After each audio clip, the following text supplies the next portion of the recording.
Louvado o Senhor, glorificado o nome de Jesus. Eu quero compartilhar com os irmãos Efésios capítulo 6.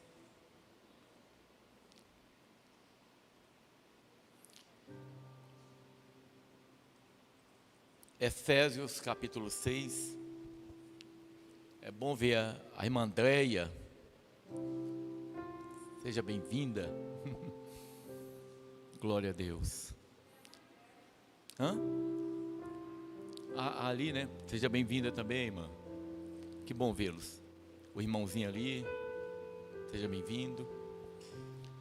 Aleluias. Tem a irmã lá no fundo também, seja bem-vinda. A palavra diz assim, eu vou ler antes, João 8:32. Diz assim a palavra: e conhecereis a verdade, e a verdade vos libertará. Conhecereis a verdade, e a verdade vos libertará. Essa verdade aqui é a verdade do Senhor, né? A gente tem ouvido muito esse versículo sendo dito, mas essa verdade aqui não é a verdade do homem, mas é a verdade do Senhor. A verdade que está na palavra de Deus, né? A verdade da palavra do Senhor, ela produz vida, ela produz restauração, ela transforma a vida do homem. E agora Efésios capítulo 6, nós vamos conhecer parte dessa verdade. Diz assim: vós filhos, sedes obediente a vossos pais no Senhor, porque isto é justo. Honra a teu pai e a tua mãe, que é o primeiro mandamento com promessa, para que te vá bem e vivas muito tempo sobre a terra. E vós, pais, não provoqueis a ira dos vossos filhos, mas criai-os na doutrina e a demonstração do Senhor. Vós, servos, obedecei a vosso Senhor segundo a carne, com temor e tremor na sinceridade de vosso coração, como a Cristo, não servindo à vista, como para agradar aos homens, mas como servos de Cristo, fazendo de coração a vontade de Deus, servindo de boa vontade como ao Senhor e não como aos homens, sabendo que cada um receberá do Senhor todo o bem que fizer, seja servo, seja livre. E vós, senhores, fazeis o mesmo para com eles, deixando as ameaças, sabendo também que o Senhor deles e vosso está no céu, e que para com ele não há acepção de pessoas. No demais, irmãos meus, fortalecei-vos no Senhor e na força do seu poder. Revesti-vos de toda a armadura de Deus, para que possais estar firmes contra as astutas ciladas do diabo. Porque não temos que lutar contra carne ou sangue, mas sim contra os principados, contra as potestades, contra os príncipes das trevas deste século, contra as hostes espirituais da maldade nos lugares celestiais. Portanto, tomai toda a armadura de Deus, para que possais resistir no dia mau, e havendo feito tudo, ficar firmes. Estais, pois, firmes, tendo cingido os vossos lombos com a verdade, e vestida a couraça da justiça, e calçados os pés na preparação do evangelho da paz, tomando sobretudo o escudo da fé, com o qual podereis apagar todos os dardos inflamados do maligno. Tomai também o capacete da salvação e a espada do Espírito, que é a palavra de Deus, orando em todo o tempo com toda oração e súplica no Espírito, e vigiando nisso com toda perseverança e súplica por todos os santos, e por mim, para que me seja dada, no abrir da minha boca, a palavra com confiança, para fazer notório o mistério do Evangelho, pelo qual sou embaixador em cadeias, para que possais falar dele livremente, como me convém falar. Aleluias. Glória a Deus. Irmãos, é interessante, como diz a palavra, o João 8,32, e conhecereis a verdade, e a verdade vos libertará. Essa verdade, como eu disse, é a verdade de Deus, que está colocada aqui na palavra do Senhor. Às vezes a gente erra, e a palavra diz lá em Oséias, que nós erramos por falta de conhecimento. Por exemplo, na minha vida, eu aprendi a importância de pedir bênção para minha mãe, quando eu conhecia a palavra do Senhor. Eu não tinha o hábito de pedir a bênção. Eu não tinha o hábito de pedir bênção para minha mãe, até que eu conhecesse a palavra do Senhor. Quando eu conhecia a palavra de Deus, toda vez que eu pedia bênção para ela, porque ela tem autoridade, ela tinha autoridade, melhor dizendo, para me abençoar. Eu sempre digo, irmão, que tio, por exemplo, ele não tem autoridade espiritual para abençoar ninguém. Às vezes a pessoa pede uma bênção para um tio, pede por consideração, mas ele não tem autoridade espiritual para abençoar. Diferente do pai e da mãe, estes sim, eles têm autoridade.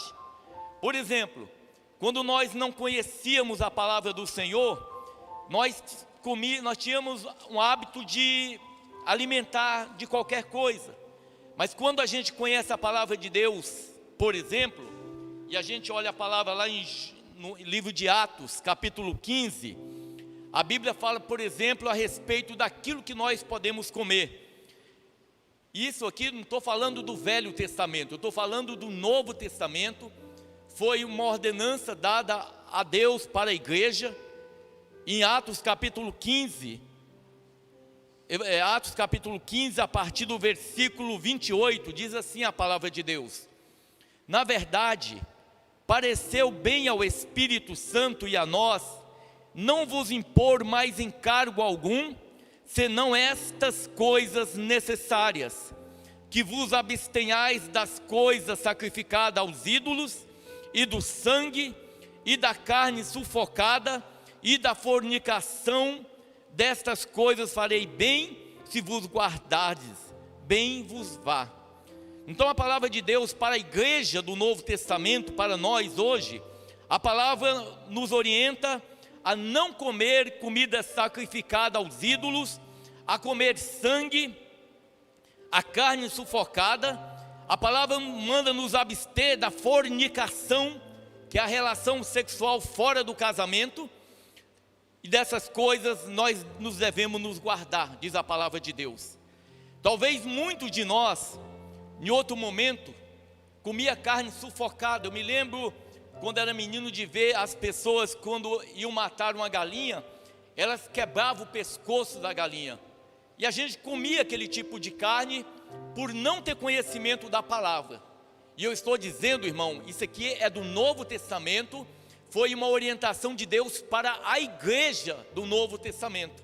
Então nós não devemos comer carne sufocada, e muito menos sangue de animal. É a palavra do Senhor que fala. Quando nós não conhecíamos, nós fazíamos isso. Quando nós não conhecíamos a palavra, por exemplo, eu me lembro também, quando eu era menino, que as pessoas tinham hábito de pular a fogueira na época do dia do João, dia de Pedro. Então fazia-se uma fogueira, e as pessoas, elas tinham hábito de pular aquela fogueira. Muitas pessoas não sabem nem o significado disso, mas as pessoas tinham prática. E essa prática, ela é uma abominação diante de Deus. Deus reprova essa prática. Mas por que nós fazíamos isso? Porque nós não conhecíamos a palavra de Deus, nós não conhecíamos a verdade de Deus. E agora aqui em Efésios 6, eu quero expor para a igreja algumas verdades que mudam as nossas vidas. A primeira dela, a palavra está dizendo a respeito da obediência aos pais no Senhor, porque isso é justo. A Bíblia diz: honra a teu pai e tua mãe, que é o primeiro mandamento com promessa, para que te vá bem e viva muito sobre a terra. Irmãos, a Bíblia ela não coloca uma, se você quiser. Logicamente que a palavra de Deus, ela é colocada para cada um de nós. Agora nós obedecemos se nós quisermos. Se nós dermos crédito à palavra de Deus, ela está colocada aqui. A verdade está colocada. Se eu não quero obedecer, é problema meu. Automaticamente, as consequências, ela vem sobre a minha vida. Uma coisa, essa verdade diz que aquele que não honra pai e mãe, nas coisas na vida dele vão mal. E uma outra particularidade, ele abrevia o tempo dele na terra. Quando nós fazemos o contrário, a palavra de Deus fala de prosperidade e de longevidade, que se nós honrarmos, nós seremos verdadeiramente abençoados. Mas talvez você pergunta: mas pastor, o meu pai, ele não merece. O meu pai foi um homem ruim, o meu pai foi uma pessoa má, a minha mãe foi muito má, a minha mãe nos abandonou, meu pai me abandonou. Como que eu vou honrar o meu pai e minha mãe? Irmãos, a palavra de Deus, ela não está questionando a respeito se seu pai foi bom ou não, se sua mãe foi boa ou não. A palavra está dizendo para você honrá-los, para você respeitá-los. E isso a gente faz, não porque eu gosto de fazer isso, ou deixo de gostar, mas nós fazemos isso em obediência à palavra de Deus. O cristianismo, ele se caracteriza pela obediência, em fazer a vontade do Senhor e não a nossa vontade. Uma outra coisa que a palavra de Deus diz também, ela também tem uma orientação para os pais, e ela diz: vós pais, não provoqueis a ira de vossos filhos, mas criai-os na doutrina e a demonstração do Senhor. Eu me lembro, irmãos, que eu era garoto e tinha uns amigos de infância. Esse inclusive faleceu. Eu me lembro que eu acabava de almoçar, eu ia para a casa desse colega, e eu me lembro que chegava lá, eles tinham algumas práticas.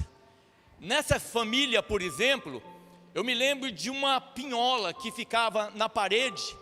Aquela pinhola, ela tinha um nome, aquela família chamava aquela pinhola de Raquel. E a Raquel era o instrumento utilizado para disciplinar aqueles filhos. Eram os meninos obedientes.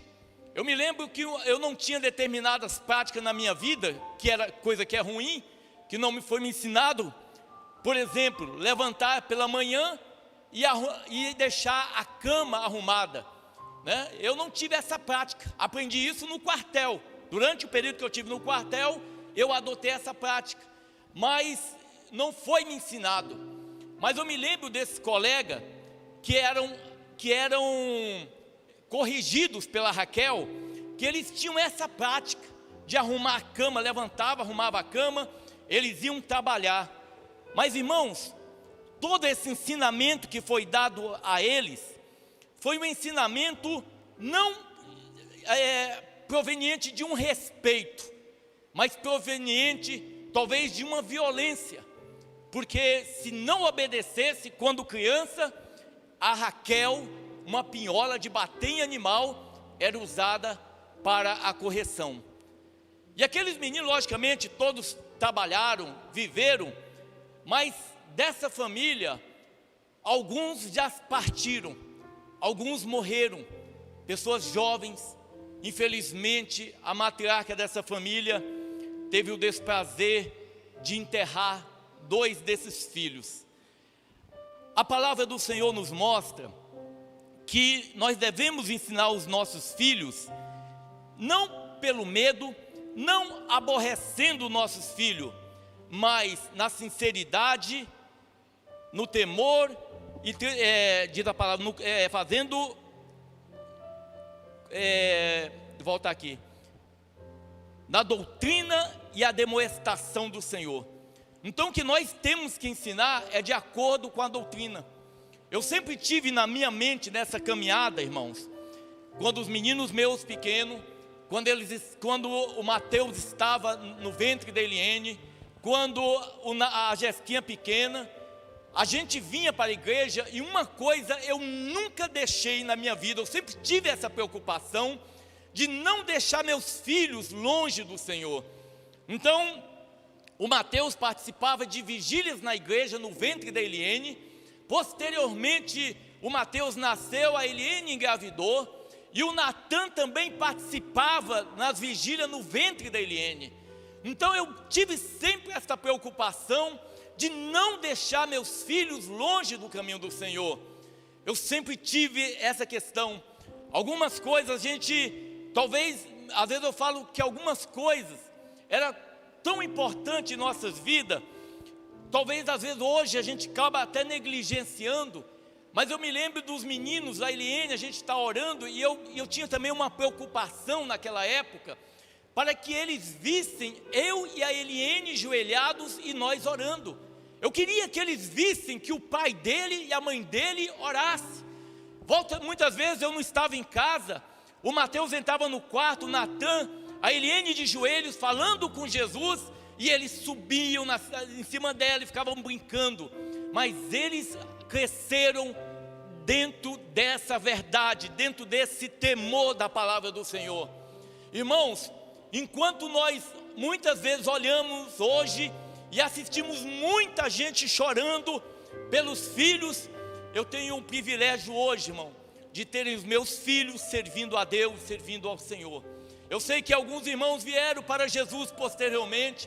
Os filhos, logicamente, quando os irmãos se converteram, os filhos já eram grandes, e hoje nós temos que orar por esses filhos, para que nenhum se perca, porque a promessa de Deus, ela diz respeito não somente a mim, mas a promessa de Deus, ela diz também aos meus filhos, a minha descendência. Então a palavra do Senhor nos diz, para nós não provocarmos a ira de nossos filhos, não provoqueis a ira, mas para que nós criemos na doutrina e a demonstração do Espírito Santo. Aquela pinhola que eu falei para vocês, ela talvez deixou aqueles filhos de uma determinada maneira, mas a pinhola não gerou no coração daqueles jovens o temor a Deus, irmão.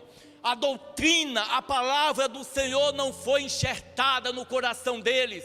E se a palavra de Deus não é enxertada no coração do homem, não há transformação, não há mudança de vida. Esse mais jovem, esse rapaz que era amigo meu, ele teve uma morte triste. Eu me lembro que quando eu ia na casa dele, após o almoço, o pai, era um baiano, já um senhor, ele tinha uma prática. Todo dia depois do almoço, ele tomava um cálice de conhaque. Eu me lembro bem, acabava de almoçar, ele colocava um cálice. E os filhos também repetiam essa prática. Esse filho mais novo, que era meu amigo de infância, ele morreu de cirrose, irmão. Ou seja, havia uma Raquel, havia uma pinhola, mas não havia temor a Deus. E a Bíblia diz que temor a Deus é princípio de sabedoria. Temor a Deus é princípio de sabedoria. Quando nós compreendemos, quando nós conhecemos o Deus da Bíblia, irmão, a nossa maneira de agir é diferente. Porque nós sabemos que o Deus da Bíblia é um Deus de amor, mas o Deus da Bíblia é um Deus de justiça. O Deus da Bíblia é um Deus que demonstrou o maior amor que poderia ter, quando Ele dá o seu único filho para morrer no lugar de cada um de nós. Mas o Deus da Bíblia também, irmão, Ele não é complacente com o pecado. Às vezes as pessoas acham que podem ir ao Senhor de qualquer maneira, mas Deus, Ele sonda o teu coração. Às vezes você chega, você ajoelha, e dependendo da maneira como você entra na presença de Deus, o Senhor, Ele sabe as intenções do teu coração. E muitas vezes, irmão, Ele não consegue ver verdade no coração do homem. Ele não consegue ver que aquela pessoa que muitas vezes se apresenta diante dele não age com verdade. E Deus não pode agir dessa maneira, Por isso que a palavra do Senhor, por isso que a verdade de Deus, ela é colocada diante de nós, para que nós conheçamos. E se nós quisermos verdadeiramente agradar a Deus, fazer a vontade dEle, que nós então nos submetamos à palavra, e nós obedecemos a palavra do Senhor. Então a palavra de Deus diz, para nós não provocarmos a ira de nossos filhos, não é pela violência, mas é pela pregação da palavra, é pela introdução, pelo ensinamento da Bíblia. Por isso que uma coisa eu digo para a igreja, como é importante, irmão, o culto familiar, como é importante você reunir a tua família, uma vez por semana, na segunda-feira, um dia da semana, e você juntamente, marido, esposa e filhos, reunirem e adorarem ao Senhor, e cantar louvores a Deus. Como isso é importante. A igreja, se quer agradar a Deus, faça dessa maneira. Um outro item também que a palavra de Deus diz, ela faz referência agora aos escravos. Diz assim, vós servos, escravos, servo, escravo é a mesma coisa. Obedecei a vossos senhores segundo a carne, com temor e tremor, na sinceridade do vosso coração, como a Cristo. Irmãos, a escravidão nessa época aqui, ela não era proveniente de uma raça que era escravo, de um povo que era escravo. Os escravos aqui eram pessoas que eram subjugadas. Havia uma batalha, aqueles que perdiam a batalha, eles se tornavam escravos. E a palavra de Deus aqui, ela está falando para que os servos obedecem a vosso Senhor segundo a carne. Irmão, isso aqui talvez muitas vezes a gente olha, isso aqui é loucura. Como que eu vou obedecer ao Senhor que me escraviza? Mas a palavra que ela nos mostra, irmão, que nós crentes, nós devemos ser pessoas tranquilas, que a gente deve evitar confusão. Às vezes eu vejo muitas vezes crente trabalhando em determinados lugares, e os crentes são problemáticos. Às vezes eu ouço pessoas falarem, olha, eu contratei um crente para trabalhar, e aquele crente, ele era problemático, ele criava caso com todo mundo, aonde ele passava ele criava caso, ele dava problema, ele fazia as pessoas se levantar, criava uma série de coisas. E a palavra de Deus, ela está falando exatamente nisso, irmão, de nós sermos obedientes. Se tem um chefe, nós vamos nos submeter. Sabe por quê? Porque nós queremos fazer a vontade de Deus. Às vezes a gente está trabalhando em um determinado lugar, e a presença do crente, ela tem que ser o diferencial. É muito importante que nós entendamos que a tua vida, que a tua conduta, ela pode glorificar ou simplesmente denegrir a imagem do Senhor.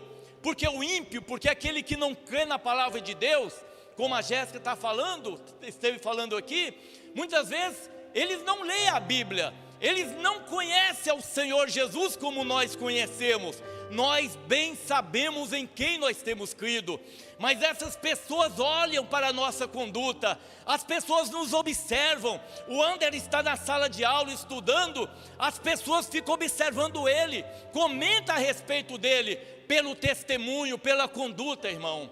E a gente tem que atentar. O mundo olha para nós, os nossos filhos olham para nós, e a palavra de Deus fala exatamente isso. Nós não podemos criar caso, nós não podemos ser o foco de rebelião no nosso trabalho. E da mesma forma também a palavra de Deus diz para os senhores tratar os servos não de maneira rude, mas como irmãos. É interessante, dentro dessa palavra que o Espírito Santo ele vai trazer para a igreja através da vida de Paulo. Aí a gente olha a vida, uma carta que Paulo vai escrever para um homem que se converteu ao Senhor Jesus, chamado Filemon. Filemon, ele era um senhor de escravo. Esse homem se converte ao Senhor Jesus, e ele tinha um escravo chamado Onésimo. Pelo que Paulo está escrevendo, Onésimo, que era um escravo, ele fugiu do seu senhor, e provavelmente ele deve ter subtraído alguns bens, alguns objetos. Mas Onésimo, ele foi para a cadeia, ele foi preso. E na prisão, irmão, ele encontrou Paulo. Por isso que muitas vezes eu digo, às vezes a maneira de Deus trabalhar na vida do homem, ela é de muitas maneiras. Às vezes a pessoa está passando por uma situação, por um vale. Eu falei para uma pessoa que está passando por um momento de enfermidade, com câncer. Eu falei, olha minha irmã, quero dizer para você, se esse câncer, ele vai te levar a Deus, se esse câncer vai te trazer a Jesus, glória a Deus por ele. O nosso irmão Giovanni é um exemplo aqui de uma pessoa que talvez quando passou pelo vale da sombra da morte, através dessa luta, através dessa adversidade, ele veio para Jesus, né, irmão Giovanni? Então, irmãos, muitas vezes Deus trabalha dessa maneira. Onésimo, ele foi para a prisão. Na prisão ele vai encontrar Paulo e ele vai ser evangelizado. Ele vai conhecer a Jesus, irmão.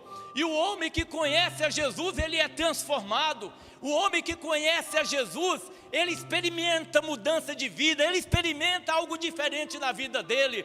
Todo homem que conhece a Jesus, ele experimenta uma mudança de vida. E lá na cadeia, ele evangeliza Onésimo. E quando Onésimo vai sair para a cadeia, Paulo vai escrever essa carta para Filemon. E é interessante nessa carta de um único capítulo, no versículo 8, ele começa dizendo assim: pelo que, escrevendo, ele faz as considerações, as saudações. Aí chega um determinado momento, ele fala assim: pelo que, ainda que tenha em Cristo grande confiança para te mandar o que te convém. Ele está dizendo, olha Filemon, ainda que eu tenha confiança em Cristo para te mandar fazer aquilo que convém, todavia peço-te antes, por amor, sendo eu tal como sou, Paulo, o velho e também agora prisioneiro de Cristo, prisioneiro porque ele estava preso, peço-te por meu filho Onésimo, que gerei nas minhas prisões, o qual no outro tempo te foi inútil, mas agora a ti a mim muito útil, eu te tornei a enviar. Ele poderia mandar esse homem embora, mas naquele momento, ele escreve a carta, e ele fala para Onésimo: Onésimo, você vai lá para o teu Senhor. Por quê, irmão? Porque o cristão, ele é diferente. Porque o homem que serve a Deus é diferente. O homem que serve ao Senhor, ele tem uma mudança de vida. E logicamente que Onésimo não vai agora fugir, ele vai ter que acertar. Há coisas nas nossas vidas que a gente precisa de conserto, de acertar. Algumas coisas nas nossas vidas a gente precisa ir lá e falar: olha, eu agi dessa maneira, eu errei, mas eu quero me consertar. Assim foi na minha vida. Teve muitas coisas que eu tive que acertar nessa caminhada. Não poderia ter nada escondido, irmão.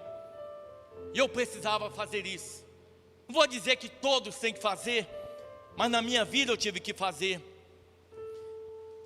Só que agora ele mandava Onésimo não como um simples escravo, mas agora como um irmão em Cristo. E aqueles que têm Jesus, aqueles que é empresário, que tem pessoas sob a sua autoridade, ele tem que tratar com mansidão. Às vezes eu vejo pessoas, crentes, que ocupam determinadas posições, tratando as pessoas com desprezo, tratando as pessoas más. Isso não provém para um cristão, irmão. Nós temos que tratar as pessoas com respeito. Uma coisa que eu acho primordial dentro de uma igreja, no nosso meio aqui, a convivência entre nós, o respeito. Às vezes a gente brinca com o irmão, mas sempre sabendo qual é o limite de uma brincadeira, o que eu posso falar com o irmão. A gente precisa ter esse cuidado, nós como igreja do Senhor. E aí ele continua falando, e agora ele vai entrar falando sobre a armadura de Deus. Ele diz assim: no demais, meus irmãos meus, fortalecei no Senhor e na força do seu poder. Irmãos, a nossa fortaleza, ela tem que estar em Jesus, não é no homem. Esses dias eu estava vendo uma pessoa, tem uma pessoa que a gente tem orado, clamado a Deus, intercedido como igreja, e uma irmã levou essa pessoa em outro lugar, para uma irmã fulana de tal orar para ver o que Deus ia falar. Irmão, isso não é evangelho. O evangelho não é isso. As pessoas estão confundindo o evangelho com adivinhação, com feitiçaria. Não é isso. O evangelho consiste numa vida com Deus, uma vida de obediência a Deus, de fazer a vontade de Deus. Aí levou a pessoa que está com problema, chegou lá, orou, e a irmã não falou nada. Aí o pessoal ficou, não falou nada, deve ter acontecido alguma coisa. Mas isso não é o evangelho. Eu vou em tal lugar porque vai falar o que vai acontecer, vai adivinhar o que aconteceu. Não, irmão. O evangelho consiste quando verdadeiramente eu conheço a Jesus e eu procuro fazer a vontade do Senhor. Eu olho para dentro de mim, eu falo, eu preciso do Senhor. Você sabe uma característica do evangelho na vida do homem?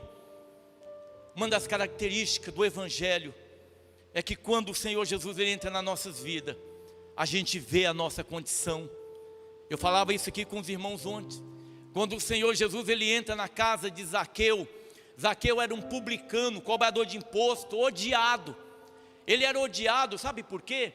Porque os publicanos naquela época, seria semelhante a uma licitação.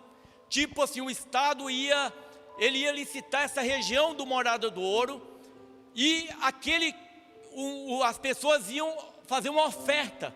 Olha, eu vou pagar 100 mil, mas eu vou cobrar imposto aqui no Morada do Ouro. O que eles cobrassem além, eram deles. Eles tinham uma obrigação com Roma, mas o que eles cobravam além, isso era para eles. E os publicanos cobravam muito, então oprimia o povo. Por isso que Zaqueu, ele era odiado. Mas a palavra do Senhor diz que quando o Senhor Jesus ele entra na casa de Zaqueu, esse homem agora ele vai experimentar uma transformação, porque o evangelho faz nós olharmos para dentro de nós. O evangelho faz que eu veja a imundícia, a podridão que há dentro de mim. E logicamente, irmão, que quando o Espírito Santo de Deus ele começa a mover na vida do homem, ele convence o homem do pecado, da justiça e do juízo. O homem fala, eu quero mudar de vida, eu quero ser transformado.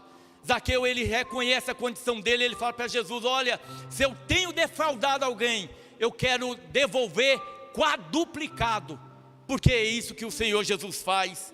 Então nós temos que fortalecer a nossa fé, a nossa confiança, não é em homens, não é em pessoas, mas eu tenho que fortalecer a minha confiança, é no Senhor que tem guardado, que às vezes a gente acha que o Senhor Deus, ele é insensível às nossas lutas, às nossas adversidades. A Margarete, dando o testemunho dela aqui, parece que não era nada, mas ela sabe a luta que ela vinha passando desde criança. A Jéssica, talvez numa pequena situação, ela viu a mão de Deus operar, porque muitas vezes nós dirigimos aquele que cuida de nós. Eu me lembro uma época na minha vida, vivendo uma situação muito difícil também financeiramente, e o gás lá de casa, ele durava cerca de 30 dias, a situação era muito difícil. Naquele momento nós dependíamos inteiramente de Jesus, o pão de cada dia era o Senhor que mandava. E eu me lembro que naquele dia o gás estava perto de acabar, eu me lembro que foi passando o prazo, e o gás não acabava, ele acabava geralmente com 30 dias, nós não mudamos a rotina, e chegou 30, 40, 45, 50 dias, e eu observando, eu falei, não vou falar nada, e eu observando que aquele gás não acabava. Quando deu 60 dias, irmãos, eu falei para Eliene, o gás não acaba. Aí quando eu falei, o gás não acaba, o gás acabou. Seria como aquela viúva, que o profeta mandou que ela ajuntasse bastante panelas, porque o azeite não iria acabar. E foi mais ou menos isso que aconteceu nas nossas vidas. Portanto, diz a palavra, fortalecei no Senhor. Ore pela tua família, Andréia, ore pelos teus filhos, Andréia, ore pela tua casa. Irmãos, eu ouvi de um homem ímpio falando uma coisa para mim, que eu falei, olha, fico orgulhoso de você. ele relatando para mim, ele falou assim: olha, irmãos, esse senhor sempre conversa comigo, e ele falou assim: meu filho, eu estava esse dia em casa, eu estava suspeitando de alguma coisa, e meu filho, eu falei que ia viajar e não fui, fiquei, apareceu um motoqueiro, e eu fui ver, o camarada estava levando droga para o meu filho, estava levando maconha para meu filho. E ele falou uma coisa para mim que eu achei muito bonito, irmãos. Ele falou assim: eu não vou desistir do meu filho, eu não vou desistir do meu filho. Falei: glória a Deus, é exatamente isso que o Senhor quer de nós. Nós não podemos desistir dos nossos filhos, nós não podemos desistir dos nossos amados. Talvez você olhe e fala assim: não tem jeito. Talvez o mundo fala: esse aí não tem jeito. Não tem jeito para o homem. Mas se o Espírito Santo de Deus, aquele que convence o homem do pecado, da justiça e do juízo, ele entrar no coração do homem, ele pega aquele homem que não era nada diante da sociedade e faz dele um vaso novo, um homem cheio, um homem honrado, um homem valoroso. Quantas pessoas nós já vimos dessa maneira? E aí Paulo falando, ele continua dizendo, o Espírito Santo através de Paulo diz assim: revesti-vos de toda a armadura de Deus. Olha, igreja, vocês precisam se revestir da armadura de Deus. Por que nós devemos nos revestir? Para que possais estar firmes contra as astutas ciladas do diabo. Irmãos, o diabo ele é ardiloso, ele trama, ele age na surdina. E a Bíblia está falando de uma cilada, não apenas uma cilada, mas ele está falando das astutas ciladas, irmão. Uma cilada muito bem implementada. É assim que Satanás tem agido. É assim que Satanás tem agido para destruir, para aniquilar a vida das pessoas. O que nós temos visto hoje, a questão de divórcio, irmão, os casamentos acabando. Eu estou falando isso dentro das igrejas. Diz que a quantidade de divórcios dentro das igrejas e fora da igreja é praticamente o mesmo percentual. Está a mesma coisa. A gente olha muitas vezes para o mundo e olha para dentro da igreja, a gente fala: não tem diferença. Por quê? Porque não há temor no coração do homem, porque as pessoas simplesmente têm rejeitado o evangelho. Quando a igreja muitas vezes ela tira a palavra de Deus, a verdade que transforma, geralmente a gente percebe isso. O pecado ele superabunda dentro dos templos. Aí muitas vezes há um monte de coisa, menos a presença do Senhor. O Satanás ele tem trabalhado. E uma coisa que eu tenho observado, irmão, e eu tenho falado para as pessoas da ação do diabo. Em um determinado momento, o diabo ele se manifestava dentro da igreja, pulava, a pessoa ficava endemoniada, possessa, criava aquela confusão. Mas hoje não. Hoje a maneira do diabo agir, irmão, é de uma maneira mais tranquila. O diabo ele entra dentro dos templos e a primeira coisa que ele vai fazer é tirar o foco de Jesus. Jesus não é tão importante. Quando, lá no século IV, por volta do ano 350, ele falou assim: olha, Jesus ele é importante, mas não é só ele, temos outros deuses. Chega no ano 600, século 6 mais ou menos, ele começa a falar: olha, Jesus ele é Deus, mas nós temos Maria também. Eu estou dizendo isso para a igreja. Talvez fale: pastor, está desrespeitando. Igual Aparecida, as pessoas falam: pastor, você não respeita a Aparecida, se chama de Aparecida, porque você não chama de nossa. Eu não chamo de nossa, irmão, com todo o respeito pelas pessoas, não desrespeitando as pessoas, mas eu não chamo ela de nossa, porque ela não é minha. Ela não é minha, quem é meu é Jesus. Se a pessoa fala é nossa, amém, cada um escolhe ali. Tem uma colega, uma amiga de trabalho, que eu considero muito, eu falo para ela: olha, a vossa Senhora Aparecida. Helder, mas não é nossa? Eu falo: não, eu estou falando com todo respeito a você, mas ela é sua, ela não é minha, não estou desrespeitando. Mas as pessoas tiraram o foco de Jesus, irmão. Eu sempre falo, se a Bíblia dissesse: olha, adore as imagens de escultura, irmão, eu iria encher de imagem de escultura. O culto que nós faríamos seria muito maior, mas a Bíblia proíbe, a Bíblia diz que não pode. E a gente tem visto, irmão, durante os anos, o diabo agindo e tirando o foco da pessoa de Jesus. Você vai num templo hoje, muitas vezes fala mais do dinheiro do que do Senhor Jesus. E aqui não é lugar de falar de dinheiro, irmão. Aqui é lugar de adorar a Deus. Nós estamos aqui porque nós cremos na palavra. O objetivo nosso é agradar a Jesus Cristo, não é agradar o homem. Não estamos aqui simplesmente porque não temos o que fazer. Nós estamos aqui porque nós cremos na palavra. Nós estamos aqui, a gente participa de uma oração porque nós sabemos em quem nós temos crido. E a gente vem buscar o Senhor Jesus, sabendo que Ele está operando, que Ele está guardando. Mas o diabo, ele tem tirado o foco. Ele tem tirado o foco de Jesus. Dentro das igrejas evangélicas, tem lugar que é o tempo todo alguém adivinhando, um espírito de adivinhação se passando como se fosse Deus falando, adivinhando isso, adivinhando aquilo. Olha, fulano tal, você vai ganhar isso. Isso não é evangelho, irmão. Isso não é evangelho. É só nós olharmos para a Bíblia que nós não vamos ver isso, esse tipo de coisa no Novo Testamento. A igreja do Novo Testamento era uma igreja que orava, era uma igreja que buscava a Deus de todo o coração. A igreja do Novo Testamento, ela tinha momentos, ela se unia no partir do pão, da comunhão entre irmãos. Isso era a igreja, uma igreja de oração, uma igreja que cantava louvores a Deus, uma igreja que durante os cultos, essas cartas aqui, elas eram lidas para a igreja. As cartas, elas eram lidas para os irmãos aprenderem a doutrina do Evangelho. Mas aos poucos foram tirando. E às vezes a gente está de uma maneira que a gente não sabe o que é o verdadeiro, o que é o falso. Cada um tem a sua verdade. Deixaram a Bíblia de mão. Cada um tem a sua verdade. E nós não podemos cair nesse erro. Nós temos uma verdade, uma única verdade, que é a palavra de Deus. Conhecereis a verdade vos libertará. A verdade de Deus está na Bíblia.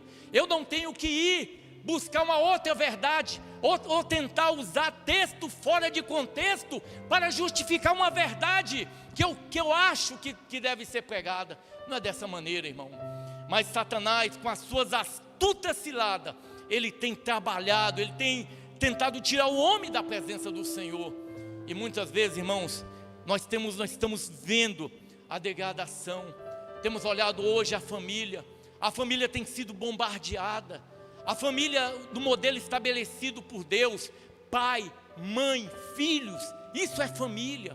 Satanás tem batido, Satanás tem falado, não, tem outras famílias. Mentira, irmão.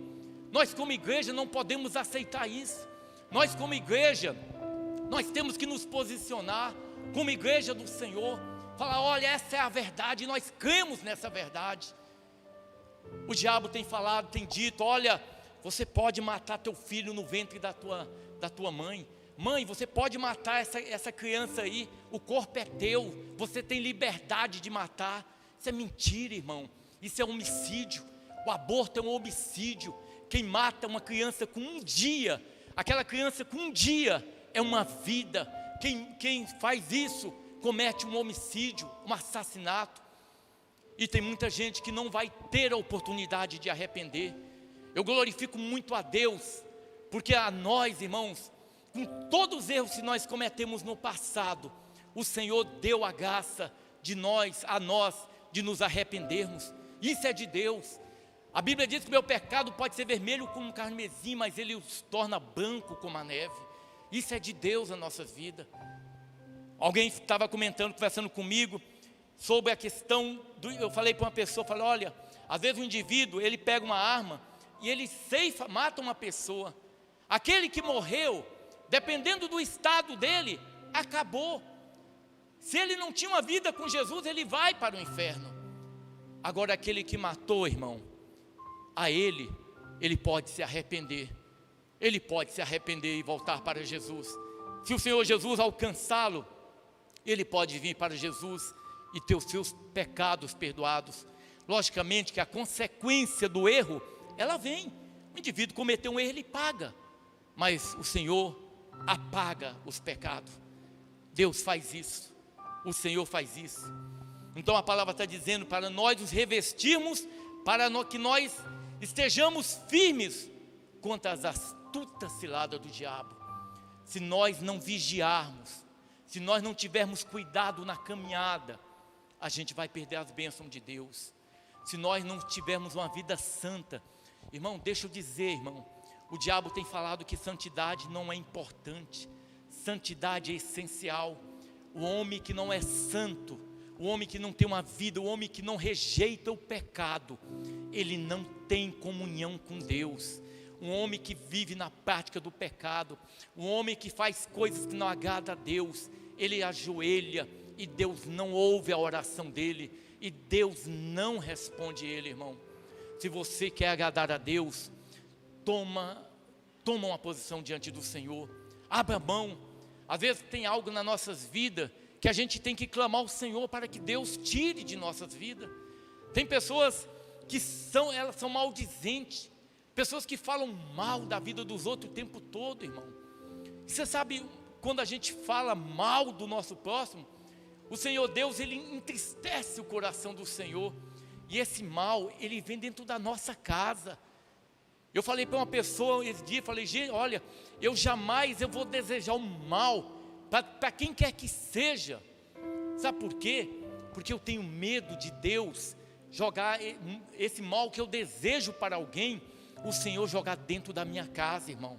Então pode ser o que for, jamais eu vou me alegrar com a tragédia na vida de alguém, não importa quem foi a pessoa. Sabe por quê? Porque o Senhor Deus pode lançar isso que eu desejei para o meu próximo, dentro da minha casa, dentro dos meus filhos. Então no nosso coração nunca pode existir isso. E a palavra do Senhor também diz assim, que nós não temos que lutar contra a carne ou sangue, mas sim contra principados, contra potestade, contra os príncipes das trevas desse século, contra as hostes espirituais da maldade nos lugares celestiais. Ele começa a apresentar, irmão, uma série de demônios. É interessante, eu sempre digo para a igreja, o reino das trevas, ele é muito bem preparado. Por exemplo, o diabo, ele não é onisciente.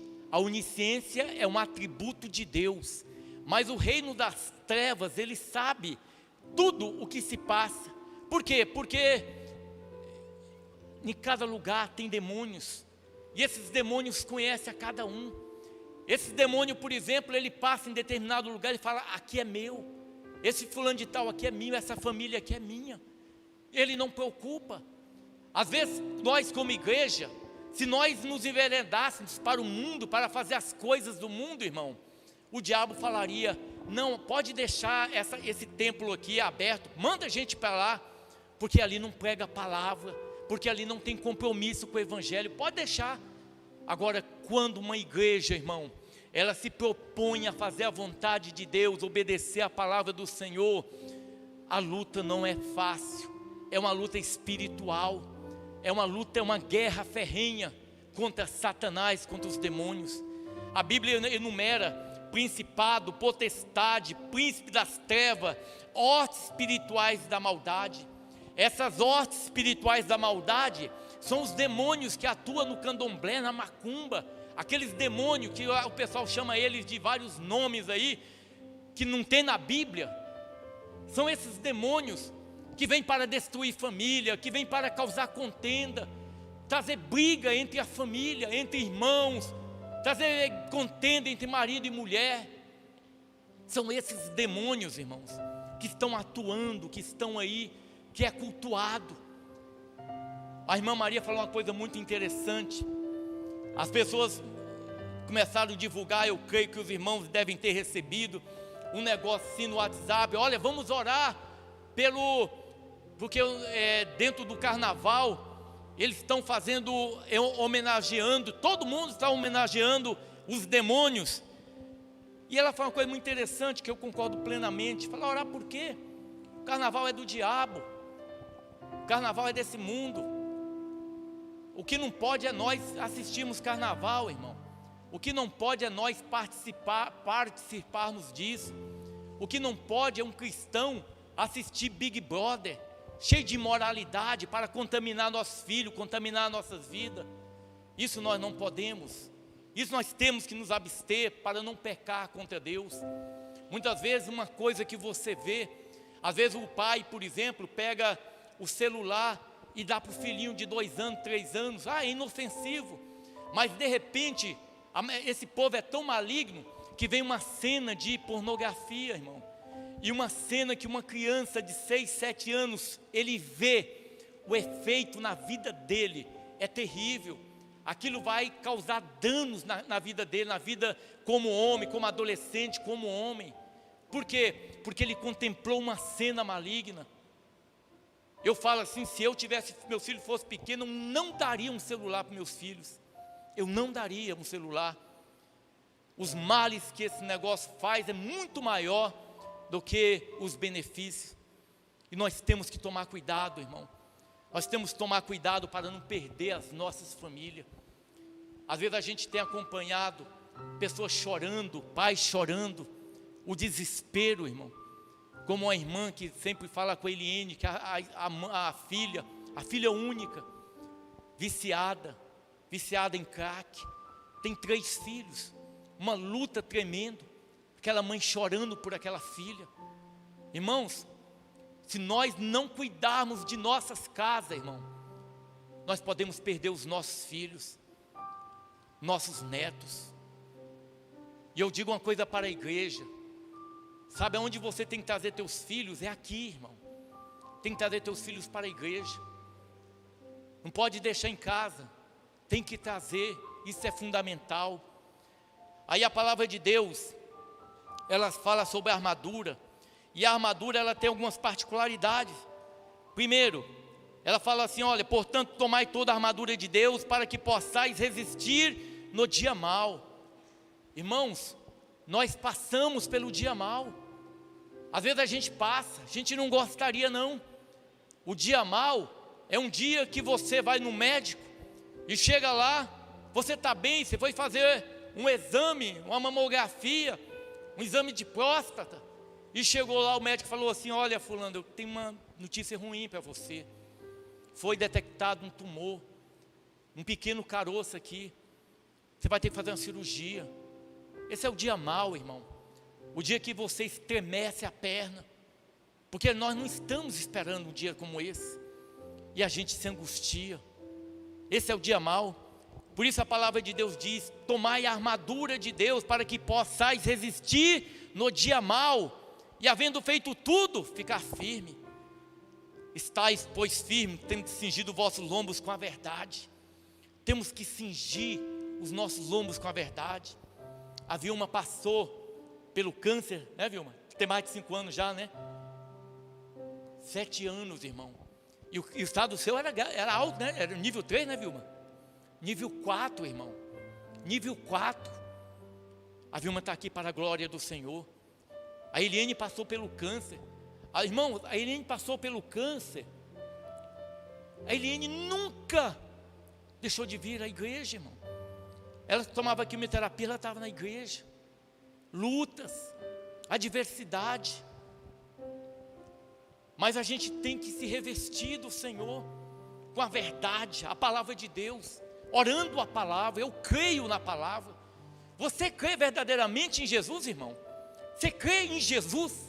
Você crê que Jesus é Deus? Qual que é o nome do teu Deus? Alguém falou assim, nunca ninguém viu Deus. Já. Só que nós não temos imagem, não sabemos como que Ele é. O nosso Deus esteve na terra. O nosso Deus chama-se Jesus Cristo. Ele esteve nessa terra. Quando você está passando por luta e você ajoelha no teu quarto, às vezes teus olhos não veem, os teus ouvidos não ouvem a voz audível do teu Deus, mas teu Deus, Ele vem no teu socorro, Ele vem cuidar de você. Mas a gente precisa nos revestir da armadura, da verdade, da justiça, da paz, da fé, da palavra de Deus. Nós precisamos nos revestir de Deus, irmão. Nós precisamos revestir do Senhor, confiando em Deus, orando dentro do carro. Levanta de manhã. Eu vou dizer uma coisa para a igreja, irmão, nós precisamos ter uma rotina nas nossas vidas. Você levanta de manhã, você vai para o trabalho, Antes de ir para o trabalho, joelha, te marca 5 minutos que seja no relógio, no celular, joelha e fale com Deus. Comece o teu Deus orando, irmão, e você vai ver a diferença, você estando na presença do Senhor. Ore, a Bíblia diz assim: orando em todo tempo, com toda oração e súplica no Espírito. Aí você acabou de orar, você entra no carro e você começa a falar com Deus, começa a invocar o Senhor, começa a cantar louvores a Deus. Ocupa a tua mente com a palavra do Senhor, irmão. Não dê lugar para o diabo entrar na tua mente, não dê lugar, tome decisão. Teve uma pregadora que morreu no ano de 76, uma americana. Eu não gostava assim quando eu li a biografia dela, eu não gostava de algumas coisas, mas essa irmã, ela foi muito citada por muita gente. Eu creio que essa mulher começou uma vida cristã de uma forma sobrenatural, cheia do Espírito Santo. Mas essa mulher, na caminhada dela, ela conheceu um homem, irmão, um homem na obra. Esse homem, ele era casado, e essa mulher se envolveu com esse homem. Essa mulher é uma mulher de Deus, mas essa mulher não vigiou, não teve o cuidado, e essa mulher, ela caiu. A queda espiritual dela foi muito forte, ela caiu tremendamente. Mas na biografia dela, ela estava apaixonada, porque muitas vezes o sentimento, ele entra no nosso coração e a gente não consegue domar. Por isso que a Bíblia diz: apartai-vos da aparência do mal. Essa mulher se apaixonou por esse homem casado. Ela sabia que estava errado, ela sabia que ela estava em pecado. Aí começou a acontecer uma coisa. Ela ia orar, não tinha nada. Ela ia ministrar, não acontecia nada. Porque o Espírito Santo de Deus, ele não pode operar onde há pecado. Ele não pode operar onde impera o pecado. E essa mulher, ela tomou uma decisão uma decisão em prol do reino de Deus. Ela tomou uma decisão de deixar aquela situação que ela estava vivendo, de pecado. O nome dessa mulher é Ketricuma. Por amor a Deus, ela falou: Senhor, o Senhor conhece meu coração, mas eu vou deixar esse sentimento, porque ela queria agradar a Deus, irmão. Eu creio que o Espírito Santo de Deus foi até o coração dela, e o Espírito Santo de Deus, aquele que convence o homem do pecado, da justiça e do juízo, entrou na vida dela e começou a mostrar para ela que ela estava perdendo o melhor, que é a comunhão com o Senhor. Aquela mulher abandonou aquela situação, mas foi uma mancha nas vestes dela. Nós não precisamos chegar a esse ponto. Nós como cristãos, a gente precisa orar. Nós como cristãos, nós precisamos tomar decisões. Às vezes as bênçãos de Deus são impedidas nas nossas vidas, muitas vezes por uma pequena coisa, uma pequena situação que o Senhor Deus já falou contigo. Porque você não precisa de um mediador entre Deus e você, não. Aliás, entre Jesus e você. Entre Deus e o homem tem Jesus. Mas Jesus, às vezes, ele tem falado no teu coração, de maneira que você sabe que o Senhor está falando contigo. E muitas vezes você tem resistido o Espírito. E como que Deus vai operar? Como que Deus vai te abençoar? Se você resiste ao Espírito Santo. Como que Deus pode operar na minha vida se eu resisto ao Espírito Santo? Como que Deus vai mover? Você sabe uma coisa mais grandiosa na vida de um homem, irmão? É a presença do Senhor.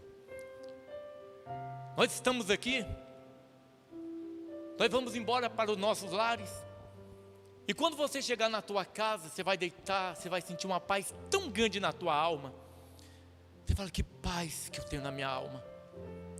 O homem do mundo, ele pode ir, ele pode fazer tudo que não presta, que o mundo oferece.